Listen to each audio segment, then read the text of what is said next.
and welcome to Savoring the Southwest. If you haven't seen it yet, I do want to mention our latest cookbook, Using Honey in New and Savory Ways, by both myself, Jacqueline Soul, and Monica King, who's the beekeeper, so she had lots of yummy honey recipes, and it's savory ways. There is some baking in there, but it's a lot of other ways to use honey that you might not necessarily think of.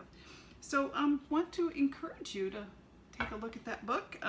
It's on our website, Savor the.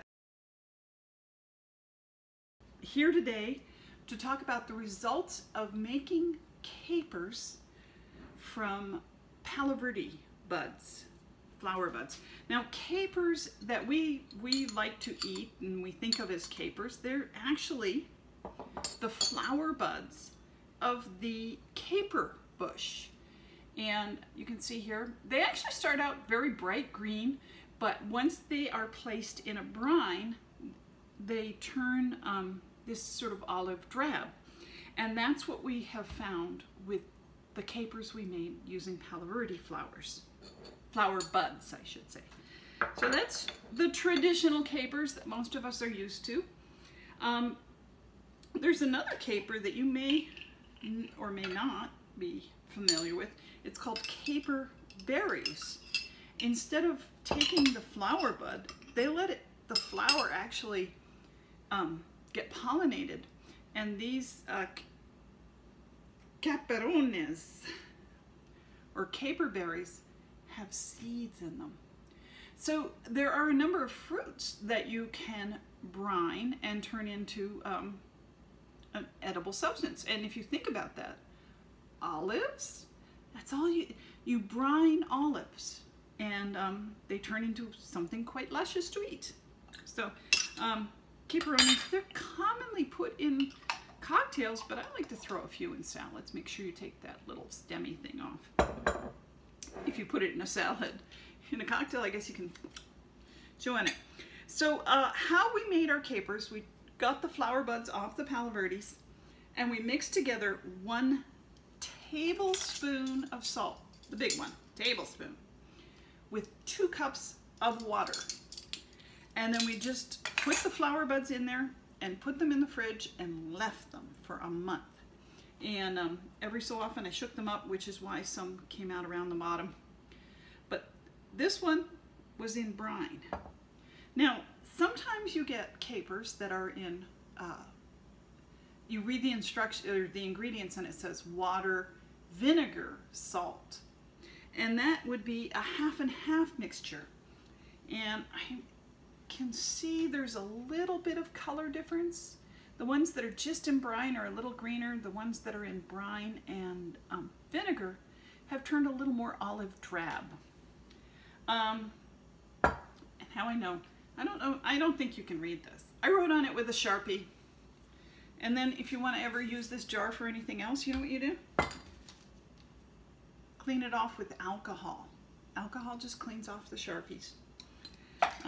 So I'm going to go ahead and get them out here so you can see what they look like after a month in the fridge. And there's another one over here that I'm going to show you. Oh, this is what they sometimes do. Okay, we're not opening that one. I'm sorry. This one says brine. Good. We're going to use the one that we can open. And see, salt. I use used lids when I do things with salt, because you can never use this lid for food really again, because if it's got little nicks or scrapes in it, the salt will rust that out. Okay, so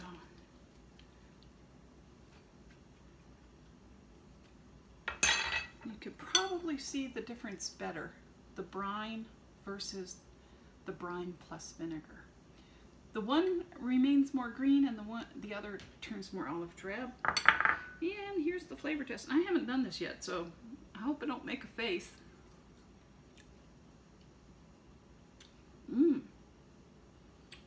Salty, just mildly salty, very pleasant flavor. You get kind of a little bit of a vegetal flavor, kind of a from the flower buds. I suppose I should cleanse my mouth. Let me get some water here. Cleanse my palate. Okay. Here is the one that is brine plus vinegar. Oh. Now that tastes much more like the store-bought capers that we're used to, because of the vinegar and adds that tartness and acidity. Okay. So how I would use these, I could sprinkle them in salad. I could use them in cooking anywhere that capers are called for. Or one of the things I do sometimes is just add them to the salad dressing. And then take them up, and then when you pour it on the salad, it gets in there that way. So I have another kind of caper here that, excuse me, pickled flower bud. That's what I guess we should call them, pickled flower bud. And this was not done in the refrigerator. This was the brine, and it was left to sit on the counter for a month. And so, because at first the flowers have air in them, you know, because they're flowers, and there's air in there. So they wanted to float. So what I did is I put a weight on them, as if I was making sauerkraut, right? So the interesting thing is with these, I don't know if I can do all three. They're much yellower, less of a, they definitely turned color on the countertop, open to the air. Well, not a lot of air. And I don't know how they'll taste.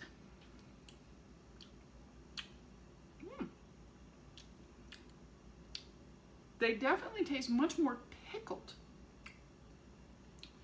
Almost sauerkrauty. I wonder if they're, see, this is wild fermenting your foods, I believe it's called, where you basically let the wild yeasts that are floating around in the air land in your food and help it ferment. And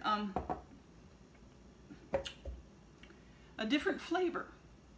Now, you saw, I took a little bit of this.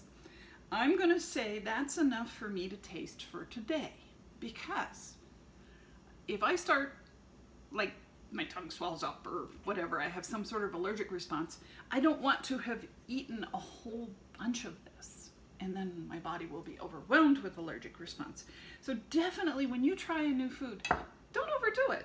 It's not a good idea. So it's me in my house, so I can just throw it back in there and let it sit on the counter a little bit longer, ferment a little bit longer. These guys I'm also, notice I'm keeping them. I want to talk a little bit about the salt that I used. Now, we think of salt. Yeah, that stuff you buy in the store. It used to be 19 cents a can. That's how old I am. And they're not cans anymore. They're made out of cardboard. Anyway, note right here it says iodized salt. Now that is just fine for sprinkling on your food, but it's not so good for making pickles or for making brine. So also if you make brined olives, don't use iodized salt.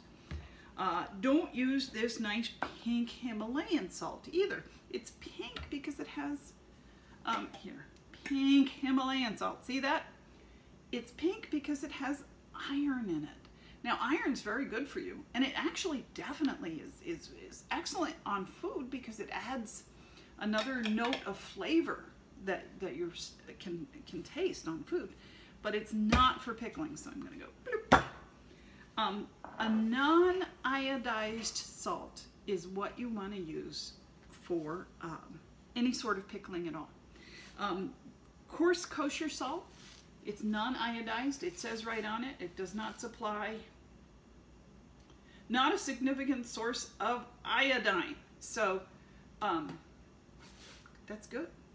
If you're pickling, it's okay for flavoring, but for really humans as we age, we need iodine to help our thyroid's function. So do have iodized salt if you can. So this is our little salt cellar that we actually keep in the spice cabinet, and we can just use it on our food. We don't have to get the box down each time.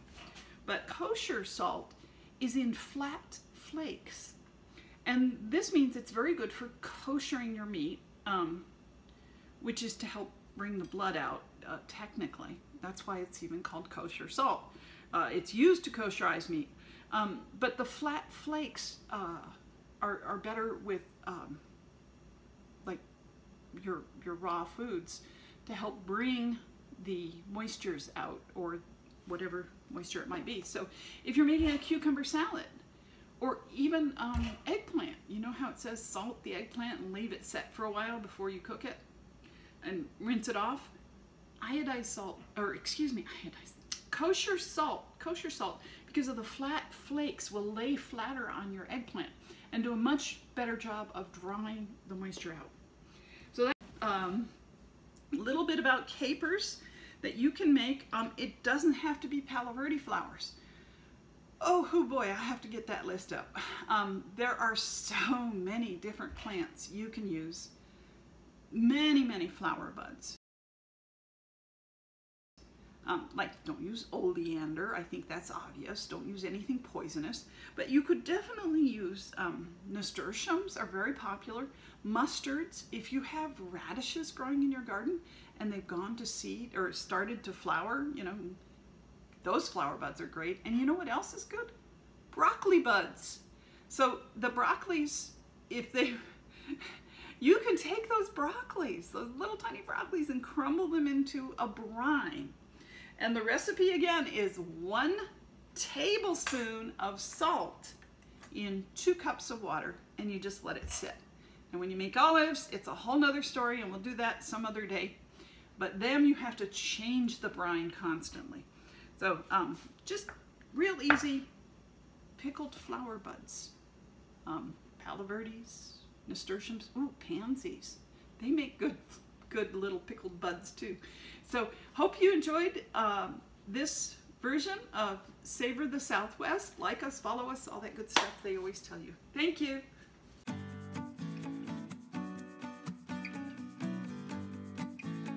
Here today to talk about the results of the making edit that out, okay? I'm here to talk about the results of making capers out of flower buds from Palo Verde, the flower buds of the caper bush. And we're, that's a not work. Excuse me, I'm getting a slip. Okay, and they turn kind of an olive drab in the sauce that turns them into what we think of as capers. The sauce, it's a brine. It's a blend of salt. Let me just start this all